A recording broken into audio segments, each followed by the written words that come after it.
The JFK Airport lounge was exceptionally crowded that night. It was one of those moments when time seemed to drag on, and I could barely hide my frustration with the flight delay.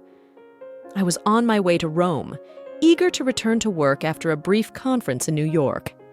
It was then that I noticed Giovanni for the first time.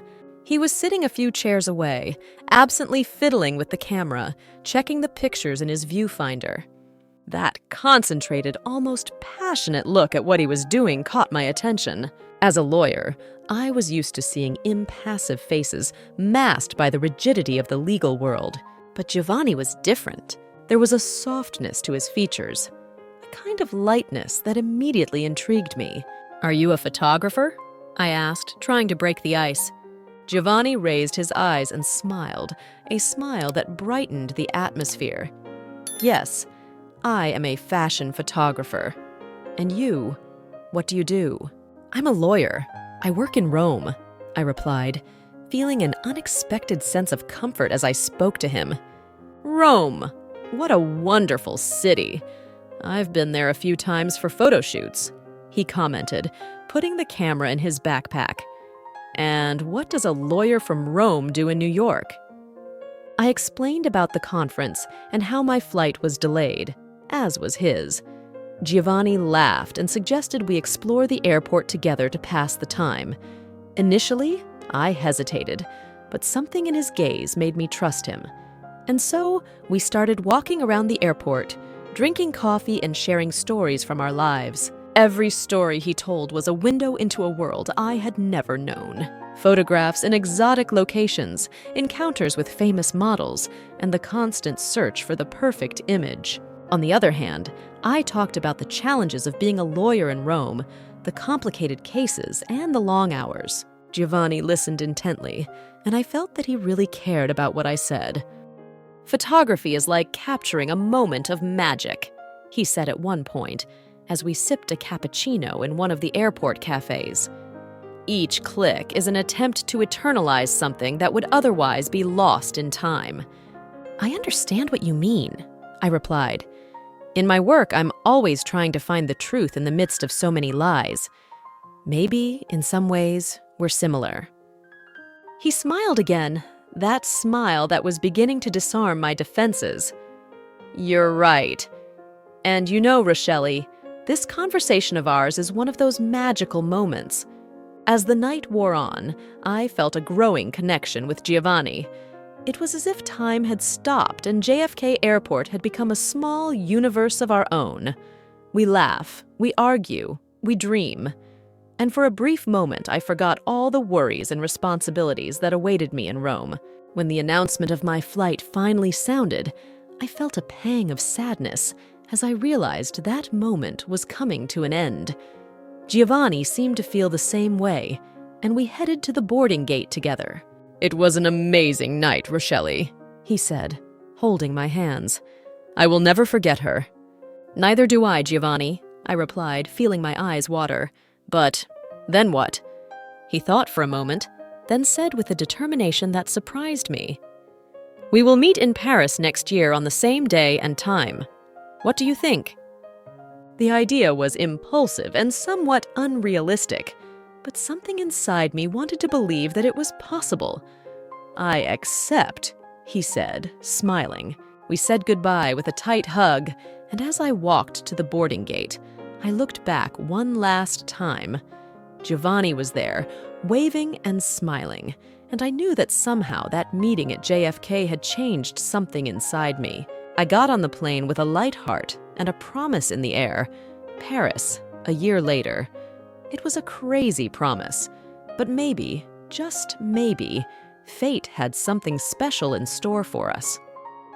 Upon returning to Rome, my life was quickly swallowed up by an avalanche of professional commitments. The legal case I was involved in was intricate and exhaustive. This was a corporate scandal that could ruin many lives, and the responsibility of defending my client weighed on my shoulders like a huge rock.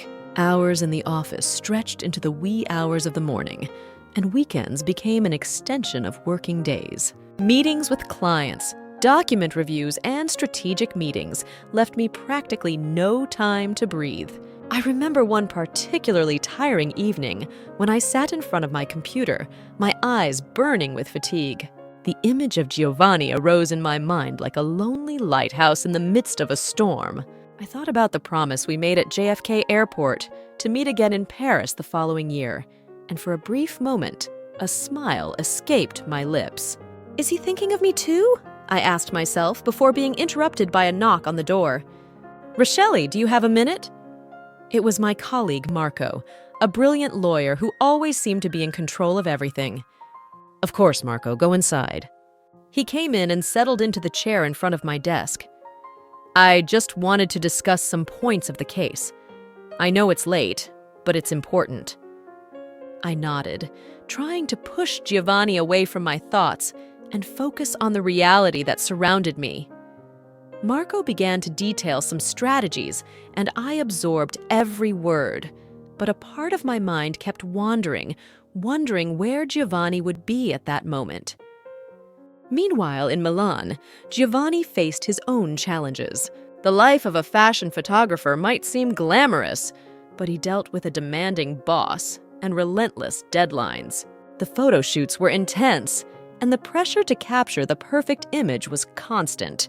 Giovanni has always had a natural talent for photography, but lately, he felt something was missing. Inspiration seemed to flee from him, and he found himself constantly irritated and dissatisfied. One afternoon, after a particularly difficult shoot, Giovanni was reviewing some of the photos in the studio when his boss, Lorenzo, walked in. Giovanni, these photos are good, but they are not exceptional. We need something more impactful for the next edition. Giovanni sighed, feeling the weight of expectation. I'm doing the best I can, Lorenzo. Maybe it's just a phase. Lorenzo looked at him, his countenance serious. I hope so, because we need your best, Giovanni. After Lorenzo left, Giovanni took out his cell phone and, almost instinctively, looked for the photo he had taken of Rochelly at the airport.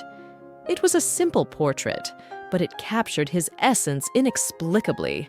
He wondered if that promise in Paris was just a foolish dream. With life so full of obstacles, is it really possible to meet again? The days passed, and both, Rochelly and Giovanni, found themselves more and more immersed in their respective routines.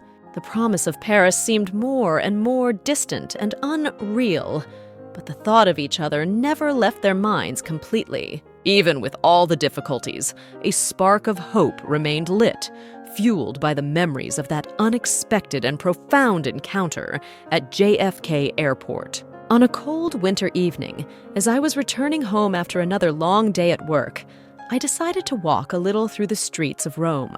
The city was lit up, and the lights reflected off the ancient stones, creating an almost magical backdrop. My thoughts went back to Giovanni, and I wondered if he would be facing similar challenges in Milan. Even with all the uncertainties, I knew that somehow our connection was special. Rochelly, are you going to be okay? Marco asked, knocking me out of my thoughts as he walked me out of the office.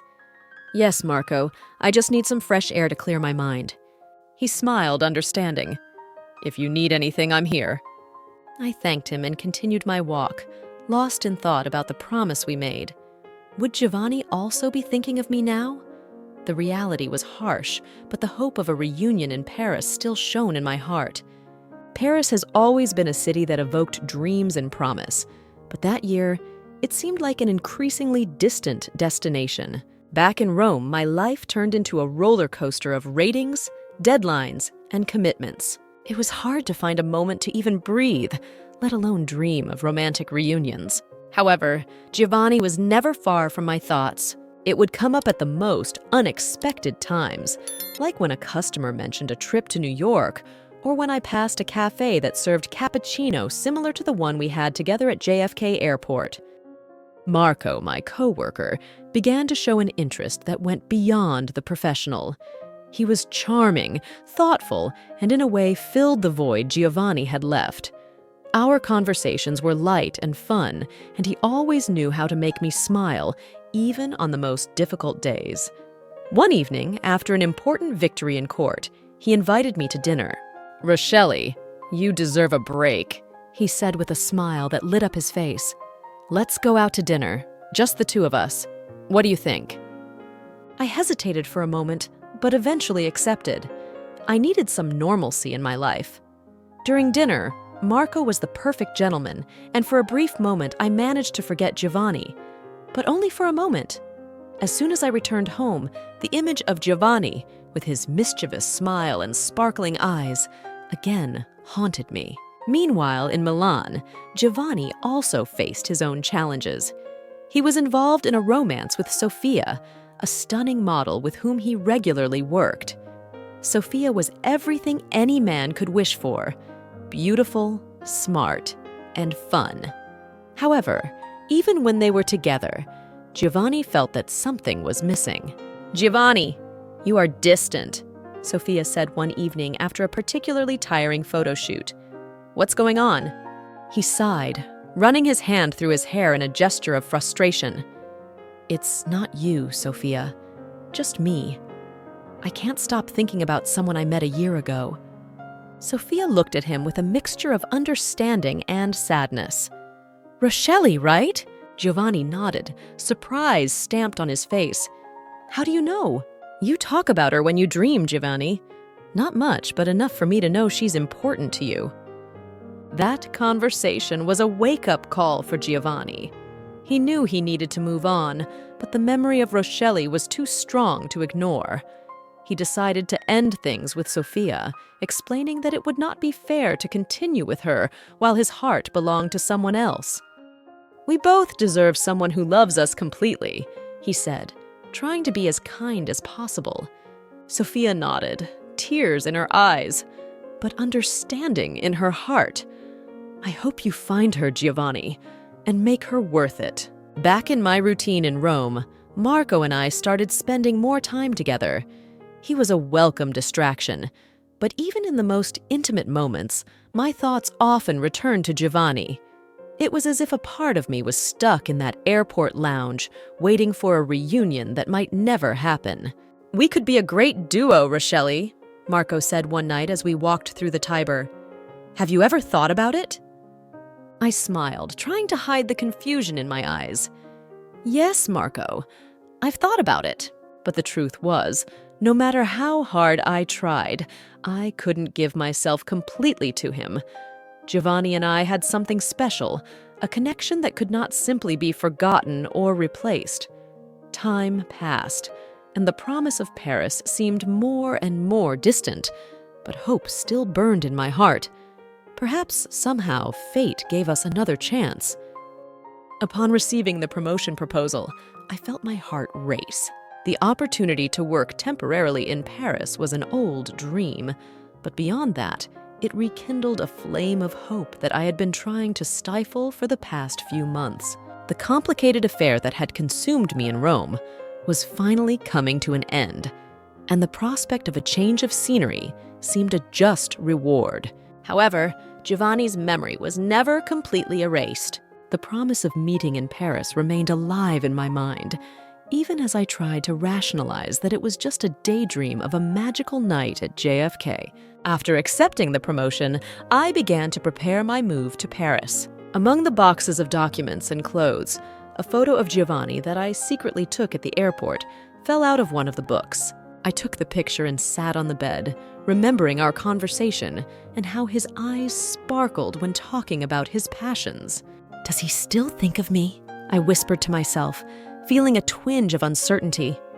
Meanwhile, in Milan, Giovanni was preparing for his own trip to Paris. He had received an invitation to a photography exhibition that could change the course of his career. As he read the confirmation email, he couldn't help but think of Rochelly. "Paris, maybe it's fate giving you a second chance," he thought, with a hopeful smile. He packed away his cameras and equipment, trying to control the anxiety that grew with each passing moment. We arrived in Paris almost at the same time, each immersed in the beauty and chaos of the city. I was enchanted by the cobbled streets, the charming cafes, and the historic architecture. Between meetings and visits to the courts, I allowed myself a few moments of leisure, exploring the city with the secret hope of bumping into Giovanni. On one of these walks, I spotted the Eiffel Tower in the distance and remembered our promise. "I'll be there, Rochelly. Same day, same hour," he had said with conviction. One afternoon, while having a coffee in a bistro near Montmartre, I heard someone speak Italian at the next table. My heart jumped, but when I turned around, it was just a couple discussing the map of the city. I sighed, trying to calm my expectations. Giovanni was also allowing himself moments of exploration between preparations for the exhibition. Walking along the banks of the Seine, he found himself absorbed in the romantic atmosphere of Paris. His thoughts often returned to Rochelly. "Will she come? Do you still remember?" he wondered while capturing images of the city with his camera. One evening, I decided to visit a night market near my temporary apartment. As I walked among the flower and craft stalls, my eyes were fixed on a black and white photograph displayed in one of the tents. It was an image of New York, and it immediately brought me back to JFK Airport. Would Giovanni be here? I thought, but the tent was from a local artist. With a heavy heart, I continued on my way, trying not to let disappointment take over. The next day, Giovanni was in a cafe near the Louvre, reviewing some of his photographs. A woman walked past him, and for an instant, he swore it was Rochelly. He got up quickly, but soon realized that he had made a mistake. "I'm getting obsessed," he muttered, sitting down again and trying to focus on his work. The days passed, and the date of our promise drew near.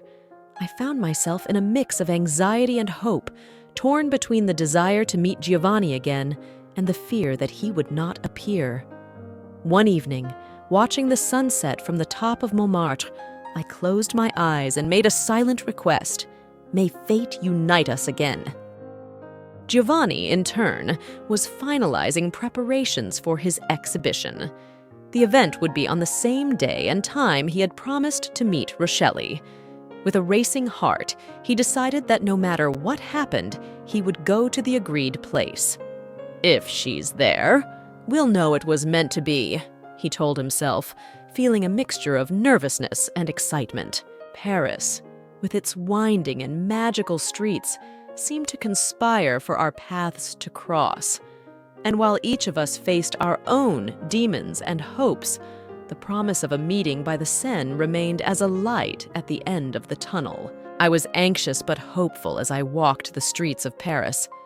The cold November wind caressed my face as I made my way to the agreed location, a charming little cafe on the banks of the Seine. Every step I took seemed to take me back to the moment Giovanni and I made the promise. Nostalgia and anticipation mixed in my chest, creating a whirlwind of emotions. I got to the cafe and sat at a table by the window, from where I could see the Eiffel Tower in the distance. I ordered a cappuccino and watched the people passing by, each unfamiliar face adding to my anxiety. I looked at the clock several times. Every minute that passed seemed like an eternity. Finally, the clock hand indicated the exact time. I looked around, trying to find Giovanni among the passers-by, but he wasn't there. A lump formed in my throat, and a feeling of despair began to take hold of me. "He won't come," I thought to myself, trying to push away the growing sadness. Suddenly my phone vibrated. It was a message from Marco, my coworker in Rome who was becoming more than just a colleague. "I hope you are enjoying Paris. Can't wait to see you again," he wrote. I felt a pang of guilt. I was here for a promise made to another man, but Marco was being so thoughtful and present in my life. I got up from the cafe, determined to give fate one last chance. I walked aimlessly through the streets of Paris, my mind full of memories and regrets. I wanted to believe that Giovanni was also trying, that something prevented him from reaching our meeting. Meanwhile, Giovanni was desperate. He ran through the streets of Paris, with his camera slung around his neck and his heart racing. A problem with his photography equipment had slowed him down, and he knew time was against him. "Damn, how could I let this happen?" he muttered to himself as he tried to make his way through the pedestrians. Finally, he arrived at the cafe, but I was already gone. He looked around, looking for my familiar face among the customers, but all he found was an empty table. He sat down, defeated, and ordered an espresso. His thoughts were confused. Did she give up on me? Was our promise just a foolish dream? He wondered, feeling desolate. I kept walking without a certain destination. I passed through several streets, crossing bridges and observing the beauty of Paris around me.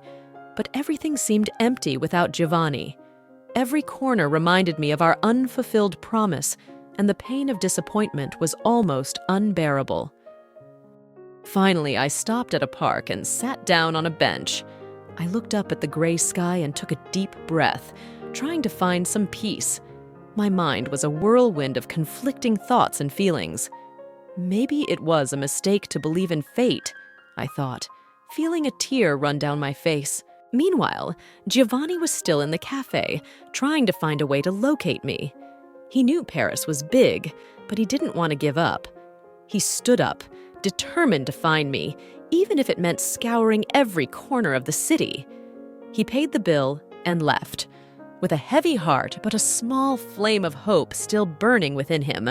I got up from the bench and decided to walk a little more, trying to clear my mind. I walked past a bookstore and decided to go in. I flipped through some books, trying to distract my thoughts, but nothing seemed to work. Suddenly, I felt a familiar presence. I looked at the door, and for a brief moment, I thought it was Giovanni. But it was just a man with a camera, similar to him. I left the bookstore and continued my walk. The city seemed colder and lonelier than ever. Is Giovanni also walking around, trying to find me? I thought, trying to keep hope alive. I decided to give fate one last chance and walked toward the Louvre, one of our favorite talking points that night at JFK.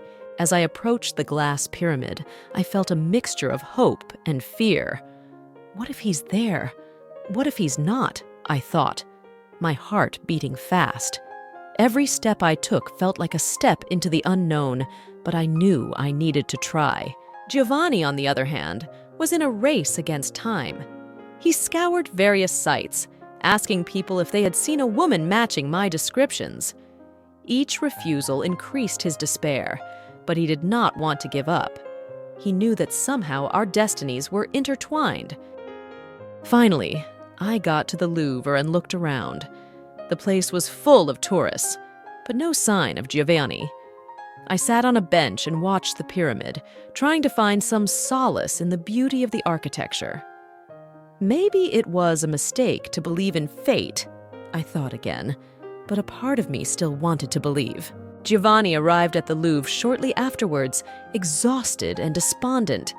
He looked around, looking for my face in the crowd, and then he saw me, sitting on the bench, looking at the pyramid. His heart leaped, and he knew he couldn't give up. He walked towards me with a mixture of nervousness and joy. I was lost in my thoughts when I heard a familiar voice.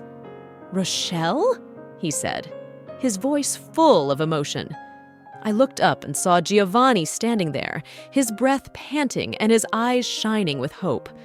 A smile spread across my face, and I knew at that moment that fate had really brought us together again. "Giovanni!" I exclaimed, getting up and running to hug him. He wrapped me in his arms, and I felt all doubts and fears dissipate. "I knew you would come," I murmured, tears of joy streaming down my face. "I would never give up on you, Rochelly," he replied, holding my face in his hands. "Forgive me for being late, but nothing could stop me from being here." Our reunion was a moment of pure happiness and relief. We walked together through the streets of Paris, talking about everything that happened in the last year and laughing at the coincidences that brought us here. We realized that, despite the obstacles, fate really had a plan for us, and we were ready to embrace it with all our hearts. I arrived at the photography exhibition in Paris without great expectations. The day had been a whirlwind of emotions, and after so long, the hope of finding Giovanni again seemed more like a distant dream. The entrance to the museum was bustling, with people of all ages admiring the works on display. I walked slowly through the galleries, trying to distract myself with the gorgeous pictures that decorated the walls. Suddenly, something caught my attention. There, in one of the main rooms, a series of photos seemed strangely familiar to me. I moved closer to observe better, and my heart jumped. It was Giovanni's pictures. The unmistakable style, the sensitivity with light and shadows, the unique way to capture the essence of moments. There was no question. Giovanni was in Paris, and those photos were living proof of that. My heart was pounding as I examined each image. Amid the frenzy of emotions, I almost couldn't believe it when I saw a photo of myself taken that day at JFK Airport. There I was, laughing, with an expression of happiness that I had almost forgotten what it was like. Giovanni had captured that moment, and now it was there, on the walls of the museum, as a testament to our brief but intense encounter. While I was lost in thought, a movement at the entrance to the room caught my attention. I looked back and saw Giovanni trying to get past the security guards who barred his entrance. He looked distressed, and my heart tightened at seeing him like this. Without thinking twice, I ran towards him. "Giovanni!" I shouted, my voice trembling with emotion. He raised his head at my call, and our eyes met. The expression of relief and joy on his face reflected exactly what I was feeling. The security guards, realizing the connection between us, finally let him through. Giovanni ran towards me, and we found ourselves in the middle of the room, hugging each other tightly. "Rochelly, I thought I lost you," he whispered in my ear, his voice charged with emotion.